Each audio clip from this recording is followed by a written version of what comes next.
नमस्कार दोस्तों, GK study with Rakesh में आपका हार्दिक स्वागत है। दोस्तों, हम लास्ट वीडियो लेक्चर में रामदेव जी को कंप्लीट कर चुके थे। आज हम नेक्स्ट पार्ट कंटिन्यू करते हैं। दोस्तों, नेक्स्ट हमारे पंचपीरों में से एक पंचपीर है जो एग्जाम के दृष्टिकोण से बहुत महत्वपूर्ण है। उनका नाम स्टार्ट कर लेते हैं, यानी उनसे स्टार्ट कर लेते हैं। उनका नाम है गोगा जी। तो हेडिंग डाल लीजिए गोगा जी। तो दोस्तों, गोगा जी भी रामदेव जी की बात में अत्यंत महत्वपूर्ण है, जिनसे एग्जाम में लगातार प्रश्न बन रहे हैं। दोस्तों, नेक्स्ट पहला प्रश्न पूछा जा सकता है कि गोगा जी का जन्म कब हुआ था। दोस्तों, तो ध्यान रखना दोस्तों, गोगा जी का जन्म हुआ था विक्रम संवत 1003 में। 1003 विक्रम संवत, याद ये ध्यान रखना दोस्तों। अगर सन निकालना हो तो 57 घटा लेना, 946 ईस्वी देगा। अब दोस्तों, स्थान भी पूछा जा सकता है, तो इनका जन्म हुआ था ददरेवा। ददरेवा कहां पड़ता है? तो दोस्तों ध्यान रखना, ददरेवा पड़ता है चूरू में। अब दोस्तों, जन्म के बाद में आप सभी जानते हैं कि जन्म, इनकी पिता का नाम, यानी इनका सामान्य परिचय पढ़ लेते हैं। पिता का नाम, माता का नाम, इनकी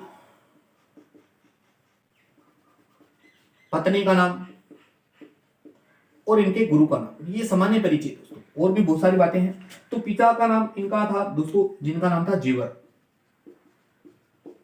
सिंह।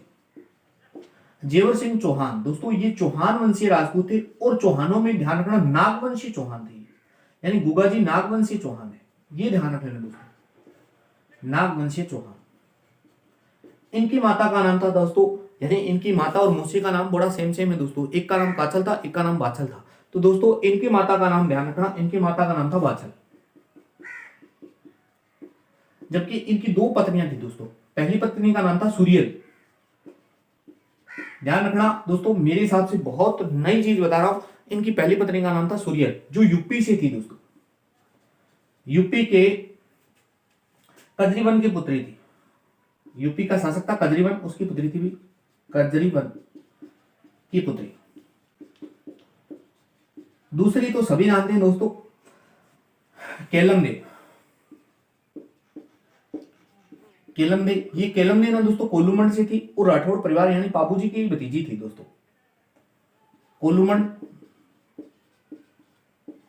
कोल्लूमंड जोधपुर में पड़ता है दोस्तों। बूडो जी राठौड़ की पुत्री थी दोस्तों। बूडो जी राठौड़ की पुत्री थी दोस्तों, और पापूजी की थी भतीजी। बाबूजी की थी भतीजी, ये ध्यान, इनकी पुत्री है दोस्तों। यानी जन्म कब हुआ? 1003 विक्रम संवत में।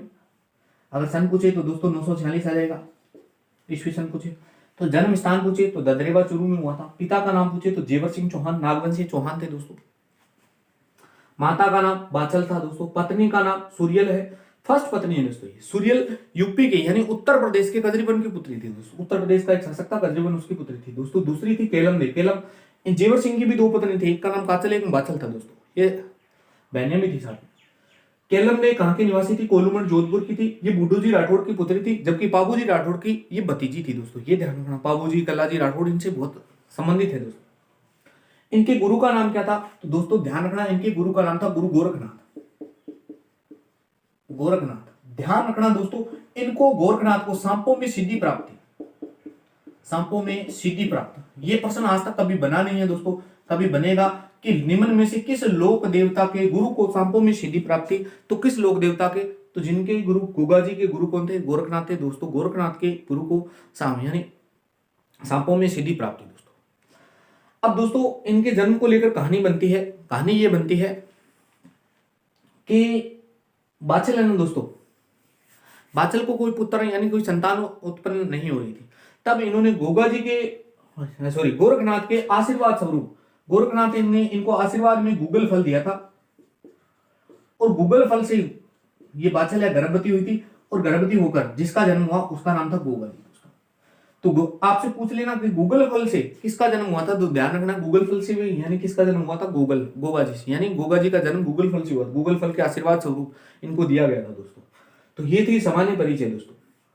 और बहुत सारी बात करते हैं दोस्तों, गोगा जी से संबंधित सवारी है, बहुत सारी है बातें।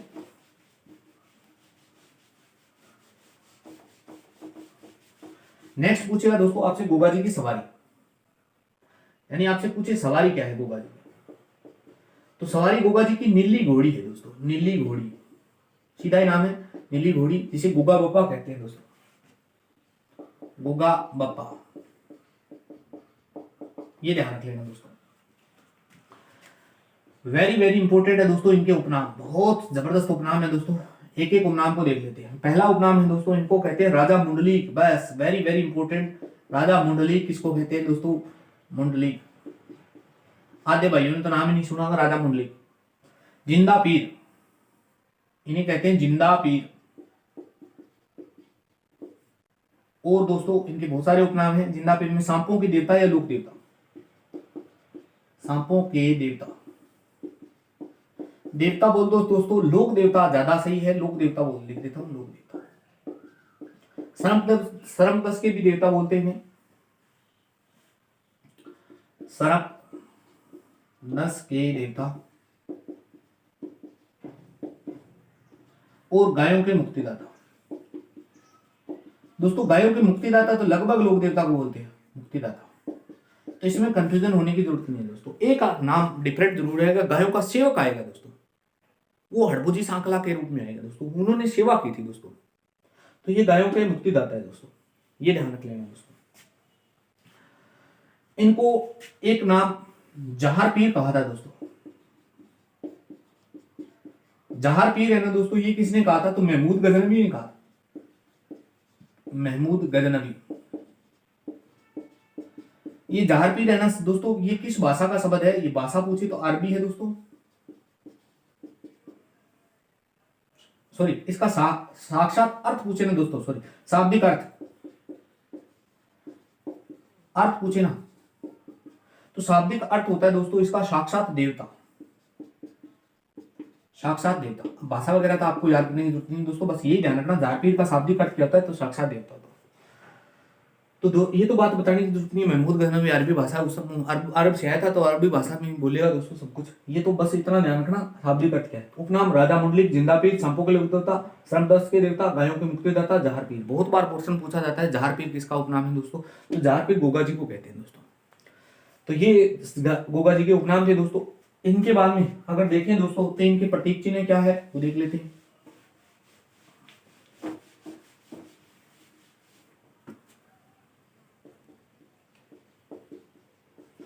तो प्रतीक चिन्ह दोस्तों आप सभी जानते हैं कि किसी पत्थर पर गोगा जी का जो भी मंदिर होगा किसी पत्थर पर सांप की आकृति बनी हुई देखने को मिली। प्रतीक यानी पत्थर की मूर्ति पर सांप का चित्रण, पत्थर की मूर्ति पर सांप का चित्रण। अब दोस्तों ये पत्थर की मूर्ति होती है ना, ये किस, चलो मंदिर बता देता हूं, इनका जो मंदिर होता है उसे बोलते हैं थान। और ये थान किस वृक्ष के नीचे होते हैं दोस्तों, खेजड़ी वृक्ष के नीचे होते हैं।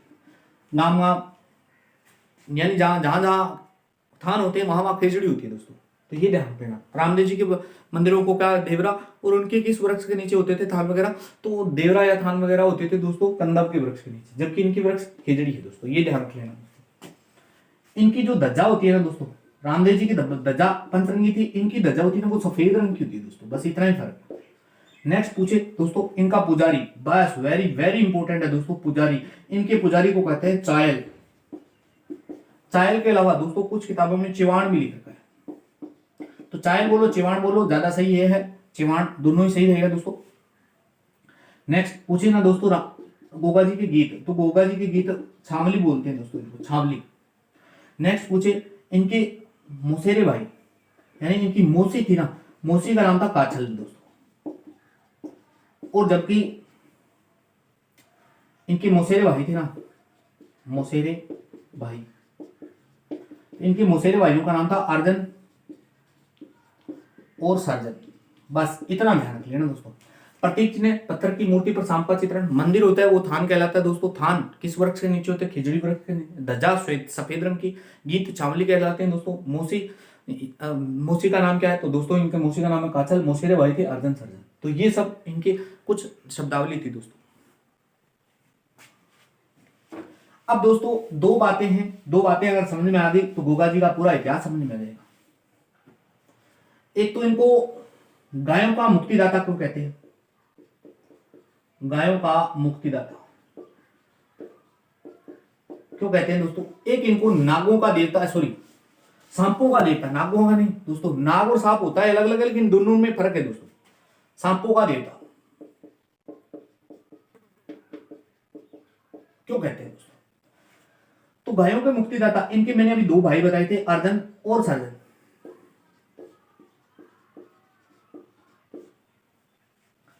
इन दोनों भाइयों से गोगा जी का चल रहा था जमीनी विवाद, और ये इस समय के डॉन थे भाई, लंबे बाल वगैरह, साइड कटिंग वगैरह, कानों में बालियां वगैरह यूं यूं करते थे दोस्तों। तो ये जमीनी विवाद चल रहा था इनका। तो जमीनी विवाद चल रहा था दोस्तों, अब इनकी गोगा जी के सामने पेश नहीं पड़ रही थी। तो इसी समय महमूद गजनबी का सोमनाथ मंदिर पर अटैक हुआ था दोस्तों। 1025 ईस्वी की बात है दोस्तों, सोमनाथ पर अटैक हुआ था, सोमनाथ। और इसी अर्जन सर्जन का जिससे संबंध था उसका नाम था महमूद गजनबी। अब दोस्तों अर्जन सर्जन महमूद गजनबी से मिलते हैं और गोगा जी की गायें चुराकर किसको सौंप देते हैं? महमूद गजनबी को सौंप देते हैं दोस्तों। अब जैसे ही महमूद गजनबी को गायों सौंप दी जाती है, इस समय का सबसे बड़ा जो धन होता था ना दोस्तों, वो थी गाय। यानी इस समय एटीएम का पिन कोड चोरी नहीं होता था, मोबाइल चोरी नहीं होता, साइबर क्राइम कोई कुछ नहीं होता था। इस समय साइबर क्राइम जैसा कुछ घटना होती थी तो वो थी गाय। यानी अमीरी और गरीबी का निर्धारण किसके आधार पर किया जाता था? जिसके पास जितनी गाय वो उतना अमीर होता था दोस्तों। तो दोस्तों महमूद गजनबी को गायें सौंप दी जाती है। अब गायों की रक्षार्थ तो स्वयं गोगा जी जाते हैं दोस्तों। और इन्होंने जिस स्थान पर सौंपी थी उस स्थान का नाम था सांचौर। सांचौर जालोर में गायें सौंपती थी दोस्तों। अब दोस्तों सांचौर जालोर में जैसे ही गायें सौंपी तो गोगा जी भी कम नहीं थे। गोगा जी जाते हैं और इनसे यानी महमूद गजनबी से लड़ाई करते हैं। तो गोगा जी लड़ाई करते हैं अपने 47 पुत्रों और 60 भतीजों के साथ में। लड़ाई करते हुए वीरगति को प्राप्त होते हैं। और महमूद गजनबी जब इनके युद्ध कौशल को देखता है दोस्तों, गोगा जी की कहते हैं सिर कटकर गिर गई थी। सिर कटकर कहां पर गिर गया था? तो दोस्तों शीश कटा था ददरेवा चूरू में। जब शीश कट गया उसके बावजूद भी इनकी धड़ से युद्ध लड़ा जा रहा था। इस दृश्य को देखकर महमूद गजनबी ने यह कहा था कि ये तो जिंदा पीर है दोस्तों, साक्षात देवता है। इनको जिंदा पीर की उपमा इस समय दी गई थी दोस्तों। तो मैं यानी इनका शीश कटा था, शीश कटा और उस स्थान को कहते हैं शीर्ष मेड़ी, और धड़ कटा उसको कहते हैं दुर्मेड़ी। अब ये शीश कटकर जहां गिरा था उसका नाम है ददरेवा। ददरेवा ददरेवा पड़ता है चूरू में, और दुर्मेड़ी पड़ती है दोस्तों नोहर तहसील हनुमानगढ़ में। ये तो हम आगे देखेंगे दोस्तों। दोनों शीर्ष मेड़ी और दुर्मेड़ी में बहुत सारे प्रश्न बनते हैं, उसको स्पेशल पर्टिकुलर पढ़ लेंगे। फिलहाल इतना ध्यान रखना कि सिर कहां कटकर गिरा था, तो ददरेवा चूरू में। उसे इस यानी उस स्थान को क्या नाम दिया गया? शीश मेड़ी के नाम से स्थान दिया। यानी गोगा जी के जो भी मंदिर होता है उसे मेड़ी के नाम से संबोधित कहते हैं। तो मेड़ी कहलाती दोस्तों, शीर्ष मेड़ी, दुर्मेड़ी। यानी दुर्मेड़ी कहां है? तो नोहर में। तो इसलिए गायों का मुक्तिदाता। आई होप ये कहानी आपको पूरी तरह क्लियर हो गई दोस्तों। इस वृतांत यानी जो मैंने ये बात बताई, ये सारा वृतांत एक कवि है, कवि में का ग्रंथ है दोस्तों रावसाल। इसमें ये वृतांत देखने को मिलता है दोस्तों। यानी कवि मेघ द्वारा रचित ग्रंथ रावसाल में इस घटना की पूरी जानकारी मिलती है दोस्तों। ये प्रश्न शायद वीडियो के एग्जाम में अब की बार पूछा था कि रावसाल ग्रंथ के रचयिता कौन है? तो कवि मेघ। तो गायों का मुक्तिदाता क्यों कहते हैं? तो ये मैंने आपको बता दिया, इस प्रकार गायों का मुक्तिदाता कहते हैं दोस्तों। अब बात करते हैं दोस्तों, इन्हें सांपों का देवता क्यों कहते हैं दोस्तों? तो सांपों का देवता दोस्तों, इनकी पत्नी का नाम क्या था दोस्तों? तो इनकी पत्नी का नाम था केलंदे। एक बार क्या है दोस्तों, घटना ये थी कि केलंदे को किसी जहरीले नाग ने, यानी सांप ने, नाग बोलो सांप बोलो एक ही बात है, सांप ने डस मारी, सांप ने डस लिया। अब दोस्तों जैसे ही सांप ने डस लिया तो केलंदे कहते हैं बेहोश हो गई और कोमा में चली गई, यानी इनके प्राण चले गए शरीर से, यूं कह सकते हैं। उस समय की घटना है दोस्तों। वर्तमान साइंस तो इस बात को नहीं मानता, लेकिन मैं कहता हूं इनकी मृत्यु हो गई दोस्तों। अब दोस्तों गोगा जी को गुस्सा आया। अब गोगा जी क्या है, एक कढ़ाई लेते हैं और इसके नीचे आग जला लेते हैं, उस कढ़ाई में डाल दिया तेल, और दोस्तों मंत्रोच्चारण करने लग जाते हैं। जैसे ही मंत्रोच्चारण करने लगे तो उस इलाके के जितने भी सांप थे ना दोस्तों, वो सांप स्वयं आकर इस गर्म तेल में यानी कढ़ाई में गिरने लग जाते हैं और सांपों की मृत्यु होने लग जाती है दोस्तों। अब जैसे ही सांपों की मृत्यु होती है तो सारे सांप धीरे धीरे खत्म हो रहे थे। तो सांपों का यानी नागों का देवता ताक्षस इस बात से परेशान होता है। ताक्षस स्वयं गोगा जी के पास में आता है और गोगा जी के पास में आकर क्षमा याचना करते हुए कहता है कि बोले गोगा के करके का बात रोक, नहीं तो अया नहीं करोगे तो तुम्हारा वंशज ही खत्म हो जाएगा। तब गोगा जी ने कहा था बोले आपा तो की गुंजिया आपा सिर्फ केलम ने चाहिए। तब कहते हैं ताक्षस ने इसी केलम दे को जहां उस नाग ने डसा था वहां से जहर चूसकर बाहर निकाला था और केलम दे के प्राण वापस उनकी बॉडी में डाल दिए थे। तब जाकर गोगा जी का गुस्सा शांत हुआ था। तब इसी ताक्षस ने वरदान दिया था गोगा जी को, बोले तेरे भगत होंगे ना उनको कभी सांप डसेंगे नहीं, यानी उनको सांपों का जहर असर नहीं करेगा और इन्हें नागों का देवता यानी सांपों का देवता कहा था। तो ये गोगा जी के बारे में 2 फैक्ट थे दोस्तों। गायों का मुक्तिदाता क्यों कहते हैं और सांपों का देवता क्यों कहते हैं, तो ये मैंने अच्छे से बताने का प्रयास किया। आई होप गोगा जी का इतिहास जितना मैंने बताया वो आप तक पहुंच गया होगा, यानी आप समझ चुके हैं दोस्तों। बाकी की बातें नेक्स्ट वीडियो में करेंगे। गोगा जी का शीर्ष मेढ़ी है, धुर मेढ़ी है, गोगा जी की ओल्डी है, बहुत सारी बातें हैं दोस्तों, वो नेक्स्ट पार्ट में करेंगे दोस्तों। मिलते हैं। यह वीडियो आपको कैसा लगा, अच्छा लगा तो लाइक शेयर कमेंट करके जरूर बताना दोस्तों। अपने मित्रों तक भी शेयर करें दोस्तों। धन्यवाद। जय हिंद, जय भारत।